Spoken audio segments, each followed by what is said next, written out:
Iran যুদ্ধের ক্রমবর্ধমান ব্যয় এবং বৈশ্বিক নিরাপত্তা প্রতিশ্রুতি রক্ষায় ২০২৭ অর্থবছরের জন্য $১.৫ ট্রিলিয়ন বিশাল প্রতিরক্ষা বাজেটের প্রস্তাব করেছেন মার্কিন প্রেসিডেন্ট ডোনাল্ড ট্রাম্প। স্থানীয় সময় শুক্রবার মার্কিন আইন প্রণেতাদের কাছে এই প্রস্তাব পেশ করা হয়। এটি গত এক বছরে পেন্টাগনের ৪০% বেশি ব্যয় বৃদ্ধির প্রস্তাব, যা দ্বিতীয় বিশ্বযুদ্ধের পর থেকে সর্বোচ্চ। যুদ্ধের আর্থিক চাপ এই বাজেটে স্পষ্টভাবে ফুটে উঠেছে। মার্কিন গণমাধ্যমগুলোর প্রতিবেদন অনুযায়ী রুদ্ধদ্বার কংগ্রেস ব্রিফিংয়ে জানানো হয়েছে, এই যুদ্ধে যুক্তরাষ্ট্রের প্রতিদিনের খরচ প্রায় $200 কোটি পৌঁছেছে। বিপুল পরিমাণ গোলাবারুদ ও অস্ত্রের ঘাটতি পূরণ এবং সামরিক অভিযান অব্যাহত রাখতেই এই বর্ধিত বরাদ্দের দাবি জানিয়েছেন ট্রাম্প।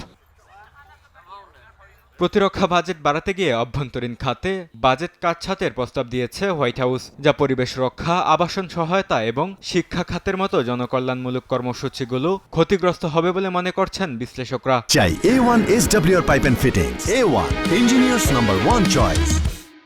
অন্যদিকে ডে কেয়ার ও মেডিকেয়ারের মতো সামাজিক খাতের ব্যয় রাজ্য সরকারের উপর ছেড়ে দেওয়ার ইঙ্গিত দেন ট্রাম্প। তবে এই বাজেটের তীব্র বিরোধিতা করে ডেমোক্রেটরা। সামাজিক মাধ্যমে এক বিবৃতিতে তারা জানায়, আমেরিকার জনগণ স্বাস্থ্য সেবা চায়, যুদ্ধ নয়। ট্রাম্প প্রশাসন ইরানের সঙ্গে এক হঠকারী যুদ্ধে বিলিয়ন বিলিয়ন ডলার খরচ করছে বলেও উল্লেখ করা হয়। বরকতুল্লাহ, সময় সংবাদ।